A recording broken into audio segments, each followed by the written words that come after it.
Hello everyone, welcome to my channel. I hope you all are doing good. So guys, आज हम बात करने वाले हैं केमिस्ट्री के लास्ट 7 डेज में। अगर आपने केमिस्ट्री नहीं पढ़ी थी और इन 7 डेज में आपको कवर करनी है तो हम क्या क्या टॉपिक्स जो है पढ़ सकते हैं ताकि हमारा एक अच्छा स्कोर हम पुटअप कर सकें। आज हम उनके बारे में बात करने वाले हैं और यकीन मानिए, अगर हम इन टॉपिक्स को डेडिकेटेडली पढ़ेंगे तो आप 75% से ज़्यादा मार्क्स स्कोर कर सकते हैं। ठीक है ना। तो अगर आप चैनल पर नए हैं तो चैनल को सब्सक्राइब कर लो और अगर आपको वीडियो अच्छी लगे तो वीडियो को लाइक करना भी मत भूलना। आप अपने दोस्तों के संग इसे शेयर भी कर सकते हैं। ठीक है, तो बिना टाइम वेस्ट करे आज हम स्टार्ट करते हैं। आई होप आप लोगों का मैथ्स का पेपर अच्छा रहा होगा। अब हमारे पास केमिस्ट्री के पेपर के लिए 7 दिन बचे हैं, तो अब ये देखते हैं कि हमें क्या क्या चीज़ें इसमें कवर करनी है। तो जल्दी से मैं एक बार डिस्ट्रीब्यूशन बता देता हूँ मार्क्स का। हम जल्दी जल्दी चलेंगे क्योंकि मैं आपका बिल्कुल भी सिंगल मिनट भी वेस्ट नहीं करना चाहता। अब हर एक मिनट बहुत क्रूशियल है आपके लिए। तो we have solutions in electrochemistry ये और केमिकल काइनेटिक्स। ये 25 नंबर का पोर्शन है। 25 नंबर में आप ये मान के चलो 8 to 9 मार्क्स हर एक पोर्शन से आप मान के चलो इसमें आएंगे। किसी में 7 रहेगा, किसी में 8 रहेगा, इस तरह का ये लगभग रहेगा, किसी में 9 रहेगा। डीएफ ब्लॉक और कोऑर्डिनेशन की अगर बोलो तो डीएफ ब्लॉक का वेटेज कम है। डीएफ ब्लॉक का वेटेज 6 से 7 नंबर मानो और बचा कुचा जो होगा वो, सॉरी 6 से 7 नंबर नहीं, आप डीएनएफ का ये तो वेटेज वाइज जो थी ये सब चीज़ें मैंने ऑलरेडी अपलोड कर दी थी। ये आप 4 to 5 मान लो और बच्चा कुचा आपका कोऑर्डिनेशन में रहेगा। हेलो एल्केन्स, हेलोइंस, ये इस सब में और नाइट्रोजन कंटेनिंग कंपाउंड्स ये आपके रहेंगे करीब 25 से 26 मार्क्स के और बच्चे कुचे मार्क्स का 5 नंबर का आपका बायोमोलिक्यूल्स का पोर्शन रहेगा। ये आपका डिस्ट्रीब्यूशन था मार्क्स का। ठीक है, अब हम आगे बात करने वाले हैं जल्दी से आगे के पोर्शन की। क्या किस टॉपिक में सिर्फ मैं वही चीज़ बताऊंगा जिसमें से क्वेश्चन आने की सबसे ज़्यादा चांसेस हैं और आपको वो पोर्शन करना ही करना है। ठीक है, सब नहीं बताएंगे क्योंकि टाइम ही नहीं है। तो देखो, इसमें से कुछ नहीं पूछता, सीधे सीधे एक हेनरीज लॉ का एक्सप्रेशन पढ़ लेना, के एच इंटू काई बी वाला एक्सप्रेशन पढ़ लेना बस। ठीक है ना, और ज़्यादा कुछ करने की जरूरत नहीं है। एक एक्सप्रेशन पढ़ लेना और एक न्यूमेरिकल की रीड मान लेना इसमें। सेकेंड है रॉल्स लॉ। रॉल्स लॉ में ग्राफ कर जाना, ग्राफ के साथ इसमें जो कॉलिगेटिव प्रॉपर्टीज हैं वो रिलेटिव लोअरिंग ऑफ प्रेशर वगैरह वो कर जाना। एजिट्रोपिक मिक्सचर क्या होते हैं उसकी डेफिनेशन कर जाना। ठीक है ना, एजिट्रोपिक की डेफिनेशन कर जाना। रॉल्स लॉ में वोलेटाइल सोल्यूट और नॉन वोलेटाइल सोल्यूट के लिए इनकी डेफिनेशन याद कर लेना और इनका एक दो न्यूमेरिकल देख लेना, एक दो न्यूमेरिकल इनके देख लेना और आपका ये हो गया। तो नंबर 1 चीज ये हो गई, ए। बी पार्ट आपका ये हो गया। देन कॉलिगेटिव प्रॉपर्टीज की डेफिनेशन क्या होती है ये कर जाना। Relative lowering of vapour pressure का जो होता है एक्सप्रेशन देख लेना। ठीक है, इसमें जो होता है फॉर्मूला होता है आई इंटू के बी इंटू एम, आई इंटू के एफ इंटू एम, ये वाले फॉर्मूला और इन पर न्यूमेरिकल रीड मान लेना। प्रैक्टिस नहीं करोगे चलेगा, सिर्फ रीड मान लेना न्यूमेरिकल के कैसे हो रहा है, डायरेक्ट क्वेश्चन हो जाता है, कोई दिक्कत की बात नहीं है। तो जस्ट रीड, ये सिर्फ जस्ट रीड वाली चीज़ है कि क्योंकि इसमें से क्वेश्चन आता है। ठीक है, क्वेश्चन बनेगा इसमें से, पर आपको जो क्वेश्चंस प्रैक्टिस करने के लिए होंगे ना वो मैं खुद ही बोलूँगा कि इस पर एक क्वेश्चन प्रैक्टिस कर लेना। पर यहाँ पर आपको क्वेश्चन प्रैक्टिस करने की जरूरत नहीं है, बस जस्ट रीड करने से काम चल जाएगा। You have to just read and move on. Then osmotic pressure i into C R T, you have to see this expression and Van't Hoff factor. Okay, then you don't have to you just understand what is isotonic solution. जब भी isotonic का question आता है तो उसमें हम ICRT को equate कर देते हैं, वो चीज़ हो जाती है इसमें। ठीक है, डिफ्यूजन ऑस्मोसिस छोड़ सकते हो आप, वो करने की जरूरत नहीं है आपको। Van't Hoff फैक्टर कर जाना बस। देन डिसोसिएशन और एसोसिएशन के जो फॉर्मूलेज होते हैं वो देख लेना, आई प्लस 1 प्लस आई माइनस 1 इंटू अल्फा, ये वाले जो फॉर्मूलेज होते हैं वेंट ऑफ फैक्टर से रिलेटेड। इसका क्वेश्चन आता है, इस पर एक क्वेश्चन प्रैक्टिस कर जाना वेंट ऑफ फैक्टर पर, ये क्वेश्चन प्रैक्टिस करना है। जो क्वेश्चन प्रैक्टिस करने का होगा वो मैं खुद ही बता दूंगा, तो ये क्वेश्चन प्रैक्टिस करने का है। ठीक है, ये क्वेश्चन प्रैक्टिस करने का है, तो इस पर एक क्वेश्चन प्रैक्टिस कर लेना। तो आपको क्या क्या करना है, पहली चीज एक्सप्रेशन देखना है सिर्फ हेनरीज लॉ का। रॉल्स लॉ में आपको डेफिनेशन पढ़नी है, कॉलिगेटिव प्रॉपर्टीज में सबकी डेफिनेशंस पढ़नी है और सबके एक्सप्रेशंस देखने हैं। न्यूमेरिकल सॉल्व करने की कोई ज़रूरत नहीं है और यहाँ पर वेंट ऑफ फैक्टर का क्वेश्चन देखना है।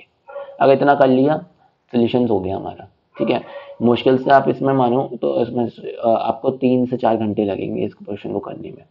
और अभी तो हमारे पास 7 दिन है, अभी तो हमारे को प्रीवियस ईयर भी देखने हैं इसमें, तो प्रीवियस ईयर भी देखने हैं और रिवीजन सीरीज भी देखनी है। सबसे ज़्यादा इंपॉर्टेंट, सबसे ज़्यादा आपको टाइम देना है ऑर्गेनिक पे, ठीक है। सबसे ज़्यादा टाइम देना है ऑर्गेनिक पर। ऑर्गेनिक पर हमारे 4 चीज़ें हैं जिन पर हमें ध्यान देना है, 4 चीज़ें। पहला है paragraph question, 3 marks question fixed है। देन है हमारा ABCD क्वेश्चन, वो 2 मार्क में आएगा, 1 मार्क में, या फिर 4 मार्क में आएगा, 2 मार्क के 2 क्वेश्चन, ठीक है।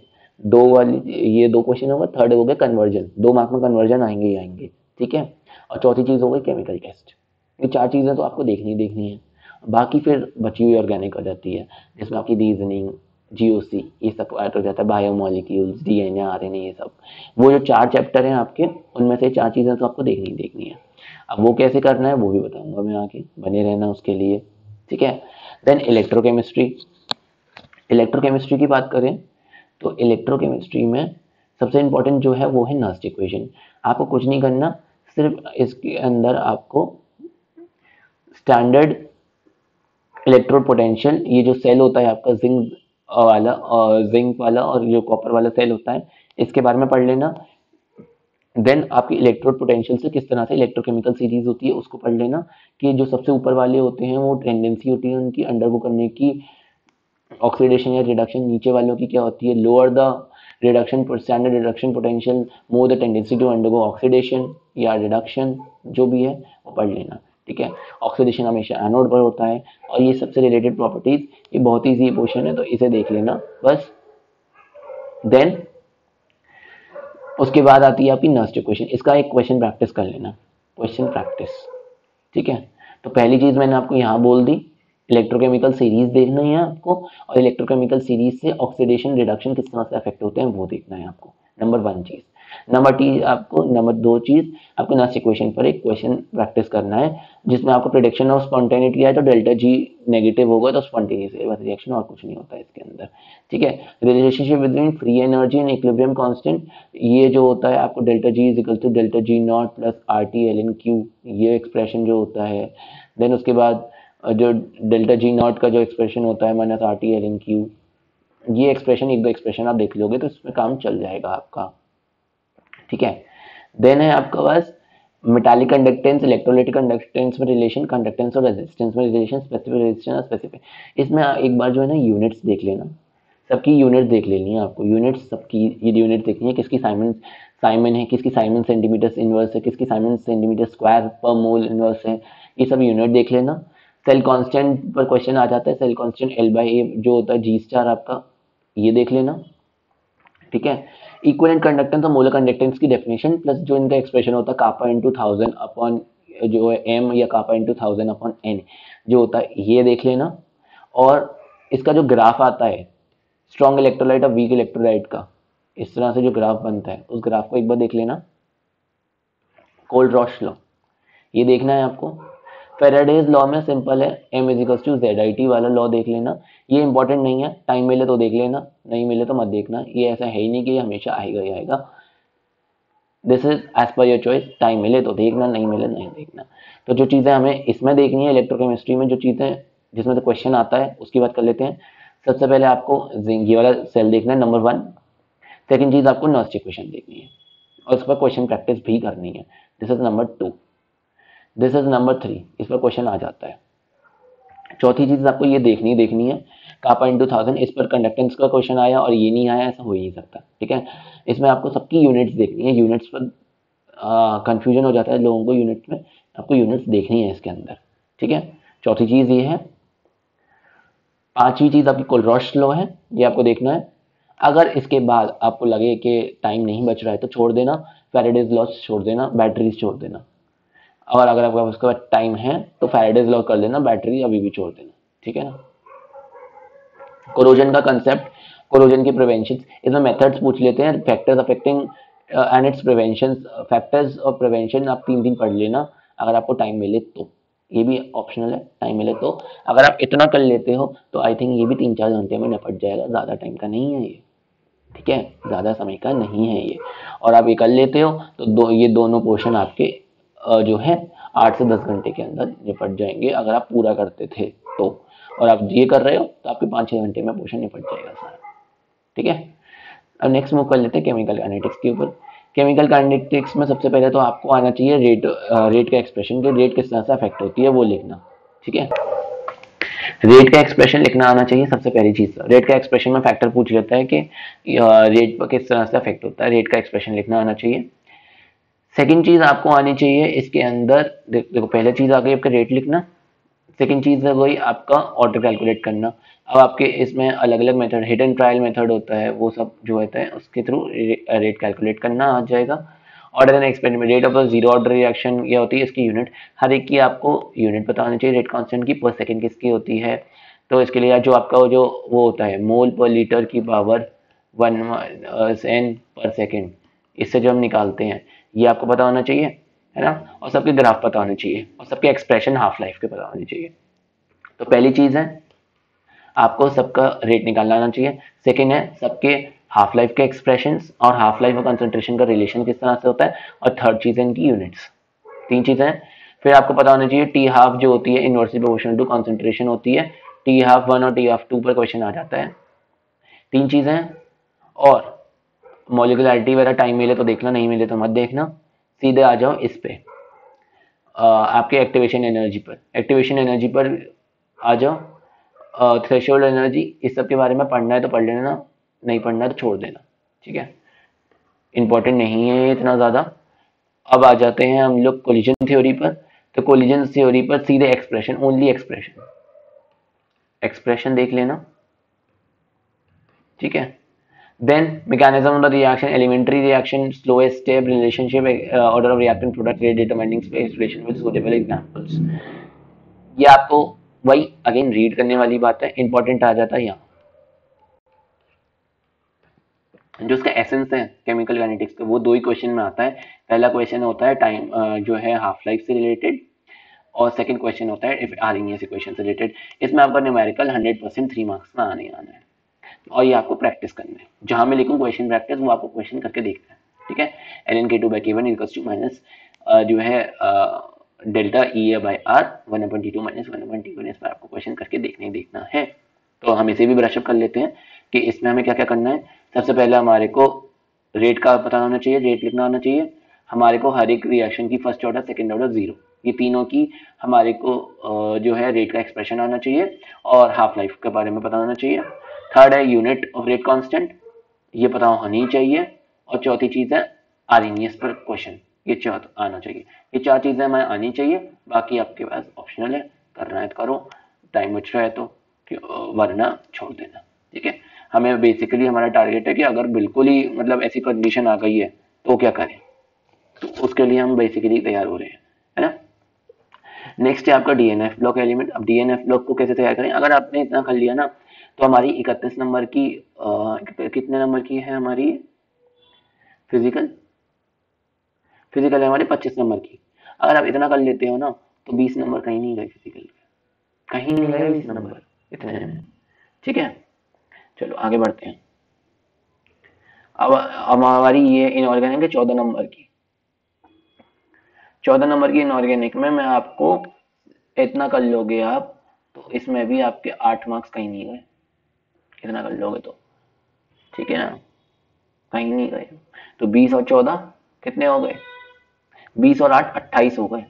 28 आउट ऑफ कितने, 25 प्लस 14 39, 39 में से 28। ठीक है, 28 मार्क्स यहाँ मिल जाएंगे आपको आउट ऑफ 39। ठीक है, चलो आगे बढ़ते हैं।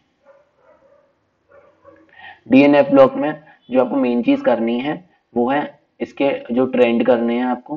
ठीक है, metallic character, atomic radius, Anik radius के ट्रेंड पढ़ लेना। इसके कलर्ड कंपाउंड जो डीडी ट्रांजिशन है इसके रीजन पढ़ लेना। तो पहली चीज ये वाला trend metallic character, atomic radius, Anik radius का। सेकंड डीडी ट्रांजिशन के बारे में। देन एफ ब्लॉक में जो होता है हमारा लैंथेनाइड कॉन्ट्रैक्शन और एक्टिनॉइड में एक्टिनॉइड कॉन्ट्रैक्शन, ये पढ़ना है हमारे को। ठीक है, तीसरी चीज ये हो गई। चौथी चीज एक्सट्रैक्शन वगैरह देख लेना, इसका ज्यादा इंपॉर्टेंट नहीं है, देख लेना, इस पर क्वेश्चन ज्यादा आते नहीं है, आए नहीं है। आज ये नया टॉपिक है, पहले इस पर क्वेश्चन आए नहीं है। तो oxidising nature and acidic medium, neutral medium and basic medium, इसके बारे में जस्ट रीड कर लेना। डाइक्रोमेट की शेप, स्ट्रक्चर शेप देख के चले जाना। और जो है यूज एंड टाइट्रेशन, बस इसमें ये चौथा चीज है पोटेशियम डाइक्रोमेट का यूज एंड टाइट्रेशन। ठीक है। और इसका भी मीडियम एंड रिडॉक्स रिएक्शन, सिर्फ दोनों का प्रोस्पेक्टिव टाइट्रेशन के उसमें क्या है वही देखना है हमारे को। इतना कर लोगे, 4 से 5 नंबर का है, आपके 3 नंबर कहीं नहीं गए। 4 से 5 नंबर का आ रहा है, 3 नंबर कहीं नहीं गए कहीं भी। ठीक है। बचे कितने नंबर इसके अंदर? 5 नंबर बचे, 8 नंबर दिलाने का वादा है। कोऑर्डिनेशन कंपाउंड्स है। अब कोऑर्डिनेशन कंपाउंड्स नहीं बढ़ रहा तो क्या करें? आईयूपीएसी नोमेनक्लेचर देख लो, इजी है। 2 नंबर में क्वेश्चन फंस गया ना, मजे आ जाएंगे। ठीक है। आइसोमेरिज्म छोड़ देना, अगर आपको नहीं आता तो छोड़ देना। सिर्फ अगर करना है ना तो फिर आप ये square planar tetrahedral, square planar वाले कर लेना। स्क्वायर प्लेनर टेट्राहेड्रल वाला जो चीजें होती हैं वो कर लेना।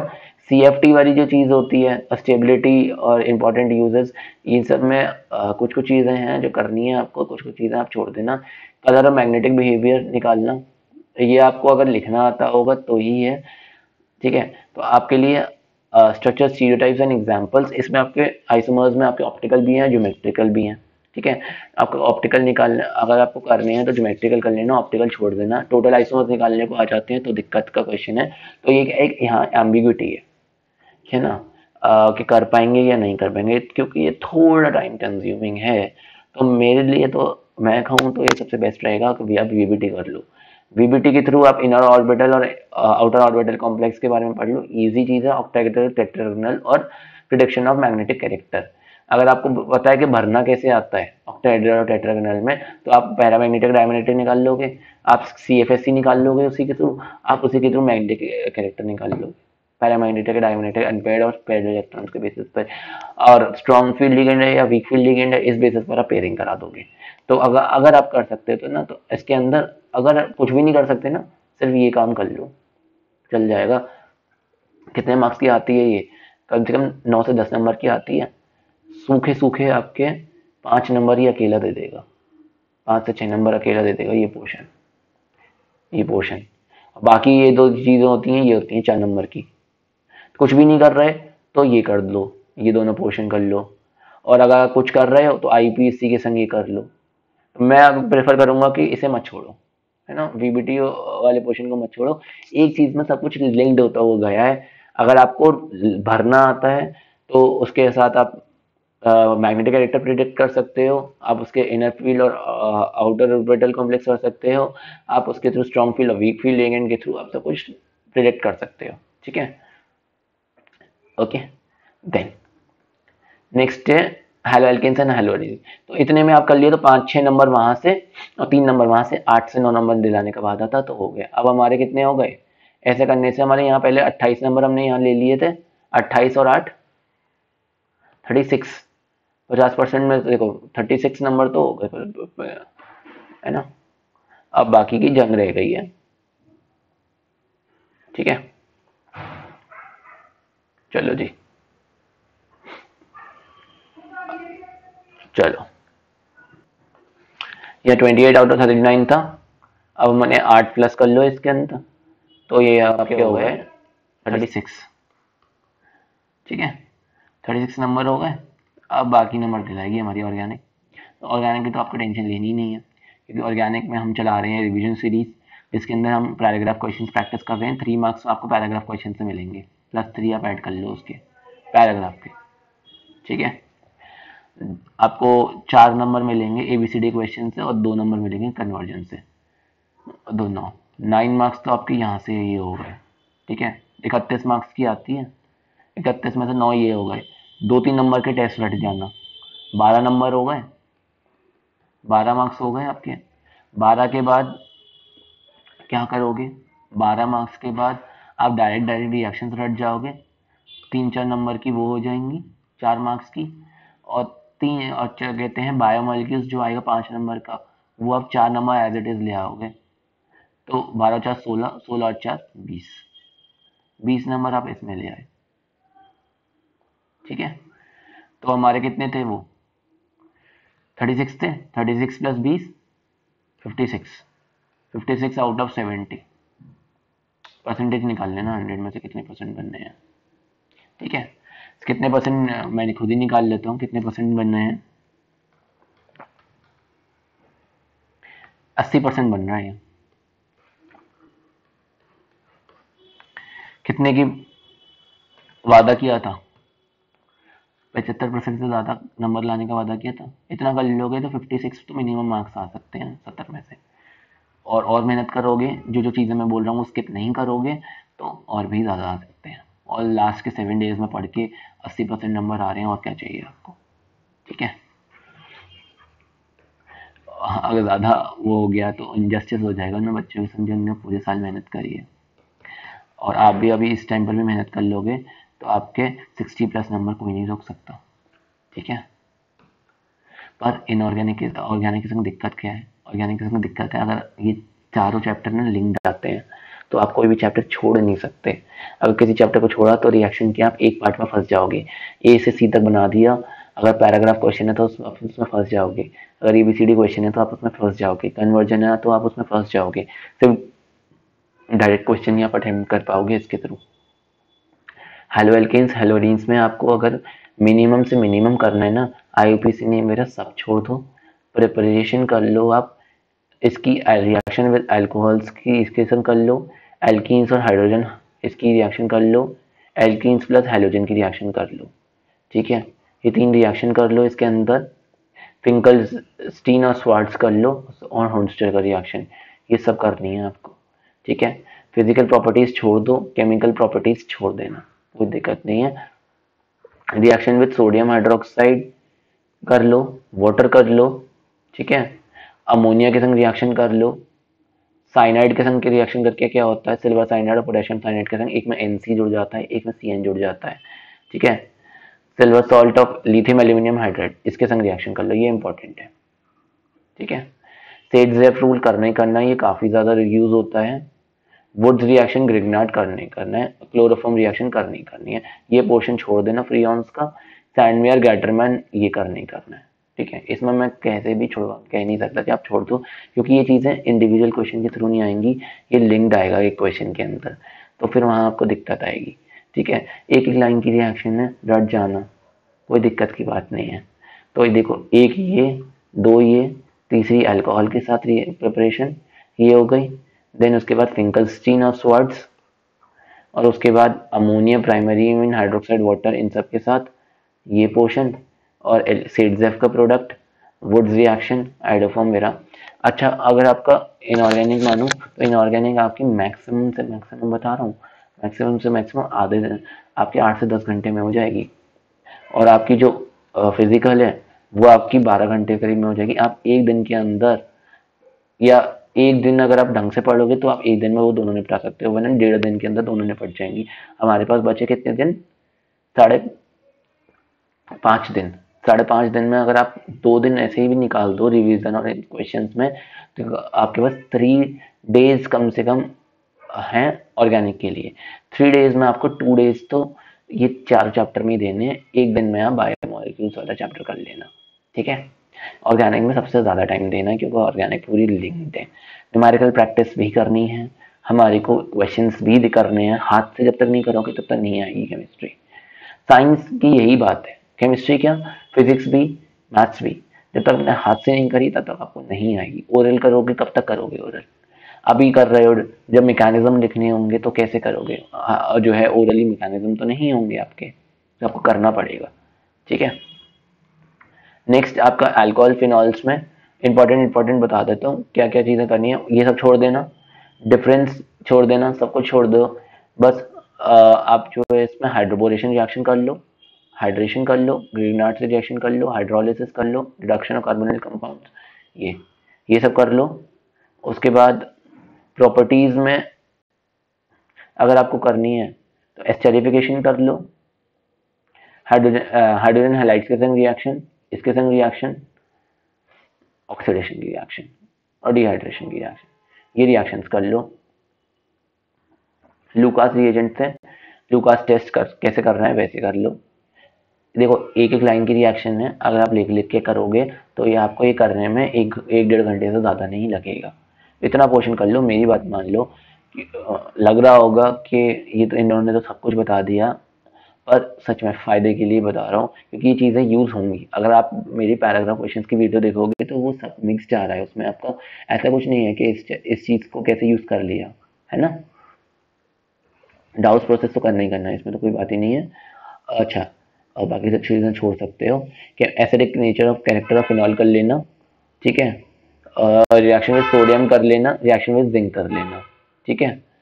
रिएक्शन विद ये फ्रीड, ये वाली रिएक्शन कर लेना, ये वाली रिएक्शन करनी है आपको, सैलिसिलिक की करनी है, रीमोटिमन भी करनी है, एजोडाइड टेस्ट भी करना है, ठीक है। ईथर्स में सिर्फ और सिर्फ एक काम करना, ईथर में विलियमसन सिंथेसिस करके छोड़ देना, है ना। तो विलियमसन सिंथेसिस करके छोड़ देना। अराइल ईथर्स की बात कर रहे हैं तो अराइल ईथर्स में भी विलियमसन सिंथेसिस के बाद छोड़ देना, इतनी कोई समस्या नहीं है। एल्डिहाइड कीटोन्स में ओजोनोलिसिस तो करनी है, एल्काइंस के संग रिएक्शन करनी है, रोजनमंड करनी है, ग्रिग्नार्ड करनी है, ठीक है। उसके बाद इसके अंदर बात कहूँ तो मैं एससीएन के संग रिएक्शन करनी है, आइडोफॉर्म तो रिएक्शन वो सब रिपीट हो रही है, आइडोफॉर्म करनी है, क्लेमेंसन, ये सब का प्रोडक्ट एक ही होता है तो इनका बेसिस समझ लेना, एल्केन्स में कन्वर्ट करती है तो ये करनी है। एल्डोल क्रॉस एल्डोल कैनिजारो ये करनी है, ठीक है। यहाँ फेलिन, टॉलिन और मिथाइल कीटोन का आइडोफॉर्म टेस्ट टिप्स पर होना चाहिए, ठीक है। इसको छोड़ने का कोई वो नहीं है। बेंजल्डिहाइड में करना है तो बेंजल्डिहाइड की ऑलमोस्ट सेम ही रिएक्शन रहेंगी। इनमें जो है एक इसकी बेंजोइन कंडेंसेशन और पर्किन, ये कर लेना, ठीक है। और टेस्ट तो आपको करने ही करने हैं। कार्बोक्सिलिक में पूछ रहे हो तो एक एसिडिक नेचर करना है इसमें, एक इसके संग HVZ रिएक्शन करनी है, और एक इसकी जो रिएक्शन करनी है इम्पोर्टेंट वो कर लेना है, इसकी substitution of benzene ring Meta, जो इसका मेटा डायरेक्शनल जो नेचर होता है वो उसको डिपिक्ट करने की, इतना करके छोड़ देना। देन इसमें जो है साइनाइड से reaction, Hofmann degradation reaction, nitrogen compound से और गैब्रियल थैलेमाइड, ये कर लेना। केमिकल प्रॉपर्टीज में आपको बेसिक कैरेक्टर करना ही करना है, नाइट्रस एसिड के संग रिएक्शन, कार्बाइलामीन के संग रिएक्शन और हिंसबर्ग टेस्ट, ये करने करने हैं, ठीक है। एनिलीन को अगर आपको करना है तो कर लेना, नहीं करना तो कर लेना, बस जो डायोजाइडेशन टेस्ट है वो कर लेना, और टेस्ट फॉर एनिलीन, बस इतना है। साइनाइड आइसोसाइनाइड में आपको ऐसा सच कुछ नहीं करना, डाइजोनियम में आपको बाल्शीमन कर लेना बस, बाकी सब छोड़ना है तो छोड़ लेना, बाकी सब ऑलरेडी कवर हो चुका है। आधी चीज़ें तो पता है रिपीट हो रही हैं पहले वाली, तो इतनी टेंशन मत लो। अगर भाई ऑर्गेनिक का कोई सिलेबस थोड़ी होता है, अगर कोई रिएक्शन प्रिपरेशन ऑफ अल्कोहल्स में यूज हो रही है तो रिएक्शन अल्कोहल्स की प्रॉपर्टी, तो रिएक्शन कार्बोनिल कंपाउंड, सपोज करो कार्बोनिल कंपाउंड की कोई रिएक्शन अल्कोहल्स की प्रिपरेशन में यूज हो रही है, तो कार्बोनिल के चैप्टर में जाएंगे तो कार्बोनिल की प्रॉपर्टीज में आ जाएगी वो रिएक्शन। ये तो 1-to-1 रिलेशन है ना, कनेक्टेड है ना दोनों चीजें, सारे डॉट्स डॉट्स को कनेक्ट करो, इतना कर लोगे ना तो आपके नंबर आ जाएंगे। अब बच्चा बायोमोलिक्यूल्स, तो इसमें क्या क्या इंपॉर्टेंट है, अभी यहाँ पर टेंशन की बात नहीं है। बायोमोलिक्यूल्स में हम जो है बिंदास कर सकते हैं। इस्टेब्लिशमेंट ऑफ स्ट्रक्चर्स जो होता है, हीटिंग विद AI, ये सब जो होता है छोड़ो, मेन चीज़ें बता देता हूँ। ग्लूकोज और फ्रक्टोज के टेस्ट बताने चाहिए आपको, कौन जो होता है रिड्यूसिंग शुगर है, कौन नॉन रिड्यूसिंग शुगर है, कौन टॉलरेंस स्वेलिंग देता है, कौन नहीं देता, डाइसेक्राइड और पॉलीसेक्राइड, इनके बारे में बताना चाहिए सबसे। ये तो इनके बीच में किसके बीच में ग्लाइकोसिडिक लिंकेज होता है, किसमें पेप्टाइड लिंकेज होता है, ये सब चीज़ें और टेस्ट इतना कर लेना। इसके अंदर प्रोटीन्स में बात करनी है तो प्रोटीन्स में ज़्विटरायन स्ट्रक्चर क्या होता है, आइसोलेटर पॉइंट क्या होता है, इतनी बारी बात। प्राइमरी सेकेंडरी टर्शियरी और क्वाटरनरी स्ट्रक्चर ऑफ प्रोटीन क्या क्या बताते हैं ये बात कर लेना, कौन कॉन्फॉर्मेशन बताता है, कौन हमारे को अरेंजमेंट बताता है, कौन सीक्वेंस बताता है, ये बस ये वाली चीज़ है। वाइटामिन में फैट सॉल्युबल और वाटर सॉल्युबल का ये इतना याद करना है, और डेफिशिएंसी से क्या होता है, विटामिन ए की से नाइट ब्लाइंडनेस, विटामिन सी से स्कर्वी, ठीक है, इतनी चीजें याद कर लेना। न्यूक्लिक एसिड्स में DNA और RNA में किसमें AUGC और आपका AT, ये 5 होते हैं, तो आपके DNA में कौन कौन से होते हैं ये वो पूछ लेगा, RNA में कौन सा नहीं होता या DNA में कौन सा नहीं होता, तो ये आपको बेसिस पे याद करना, और जो होता है किसमें डबल बॉन्डेड होता है, ठीक है, और कौन ट्रिपल हाइड्रोजन बॉन्ड से ज्वाइन होता है, ये वाली चीजें कर लेना, ठीक है। बस प्यूरिन्स और पिरिमिडिन्स का डिफरेंस, बस इतना ही करना है, difference between DNA and RNA, इतना कर लोगे आपका बायोमोलिक्यूल्स निकल जाएगा। तो आपके इतना करने पर 56 से 60 मार्क्स कोई नहीं रोक सकता, कोई भी नहीं रोक सकता। आपके 80 to 86 या 87% मार्क्स फिक्स हैं अगर आपने इन 7 दिन में कर लिया इतना, और आपने और मेहनत कर ली तो 90% अबव भी वो है, ठीक है। बस करो, उसके बाद इतना कर, आप कोशिश करना कि आप एग्जाम के 3 दिन पहले तक 24 तक सिलेबस खत्म कर दो। उसके बाद revision and questions, previous year देखो, ट्रेंड देखो, क्वेश्चन प्रैक्टिस करो, नथिंग एल्स, ठीक है। और जिन जिन क्वेश्चन में मैंने आपको बोला है ना कि आप प्रैक्टिस करके देख लेना, वो आप सीधे प्रीवियस ईयर के कर लो, प्रीवियस ईयर की प्रीवियस ईयर हो जाएगी और आपका क्वेश्चन भी प्रैक्टिस हो जाएगा, ठीक है।